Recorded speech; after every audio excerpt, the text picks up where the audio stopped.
This week, a major magazine published an article that genuinely bothered me, and I wanted to show you why. The publication is called The Cut. If you don't know, think New York, very online, millions of readers, mostly women, and the article they published this week is titled The Secret to a Great Marriage. Crushes on other people. Now, before we click away thinking this is just another clickbait headline, I thought it too. Maybe it means celebrity crushes. But it didn't mean just noticing someone is attractive. That's normal. That's human. That happens. No, that's not what this article is about. But before we get into that, make sure that you like this video, subscribe to the channel if you have not already, and ring that notification bell so that you never miss a video. The author is a married woman with children, and she opens by describing a coworker she had a crush on. She would spend extra time on her hair on days she knew he would be in the office. She would put on lip tint before Zoom calls in case he was on them. And her husband knew. He would actually ask her, "Is your office crush in today?" Like it was a cute little joke between them. And the article frames all of that as healthy, as a secret to a lasting marriage. That's what bothered me. Not that these women had complicated feelings, that happens, we're human. What bothered me is that a publication with millions of readers decided that this was wisdom worth publishing, worth spreading, worth putting in front of women who are trying to build something real. Because what they're describing has a name, and the name is not self-care. The name is emotional cheating. And I want to show you exactly how to convince an entire viewership to call it something else. Most people read it and think, okay, that's a little weird, but it's harmless. They're being open about it. Nothing physical is happening. So what's the problem? And that reaction, that instinct to shrug it off is precisely what I want to talk about. Because emotional cheating doesn't announce itself. It never walks in through the front door. It comes in through exactly this. A crush that feels innocent, a habit that feels harmless, an inside joke that makes the whole thing feel like it's actually bringing you closer as a couple. And by the time it stops feeling harmless, you are already deep inside it. The author then quotes a friend who described the feeling like this. A crush while you're married is like a sweet little snack that gets you through the 4 p.m. slump. Harmless, invigorating, it reminds you you're alive. I need to pay attention to that language. Snack, slump, alive.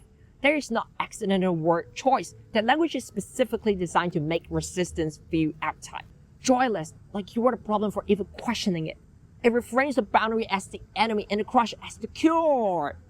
But think about what is actually being described as married women deliberately cultivating feelings for another man, dressing for another man's attention, and then going home to her husband who has been trained to find it charming.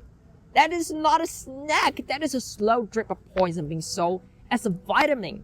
The article ends with the author recommending that wives keep these crushes on rotation. Her word, rotation, like a roster. And that word tells you everything, because a roster is something you manage, something you maintain, something that requires ongoing attention and energy. That is energy being redirected away from your marriage deliberately, consistently, and now with the blessing of a major media publication telling you it's a secret to keep love alive. Now here's what I want to say, something personal. I'm not married, I'm in my early 20s, and I generally do want to get married one day. I think most people my age do, even if we don't always say it out loud. But content like this generally worries me. Not because I think one article destroys a marriage, but because this is not one article. This is a pattern, and a pattern is always the same. Take something that used to be understood as a boundary, reframe it as liberation, publish it with enough confidence that people stop questioning it, and repeat. And the people who absorb this content are the people I and everyone my age will eventually build families with. That is not a threat to me. That is personal. So when I see the publication with millions of readers tell women that our secret to a great marriage is maintaining feelings for other men, I don't just find it annoying, I find it worth taking seriously. Because ideas like this don't stay in magazines, they just don't. They migrate into how people think about what is normal, what is acceptable, what counts as harmless. And once enough people believe the first step is harmless, the rest of the steps get easier to take. Now, who is writing this content and why does it matter? The author is a senior culture writer named E.J. Dixon, and I want to be careful because this video is not really about her personality, but her track record matters because it tells you something about a worldview that produces this kind of content. This is the same writer who once published a piece in the Washington Post, one of the most read newspapers in the world, arguing that child sex robots should be offered as a treatment option for pedophiles. Not accountability, not consequences, a technological accommodation. Because in her framework, certain harmful impulses are conditions to be managed around, not stopped.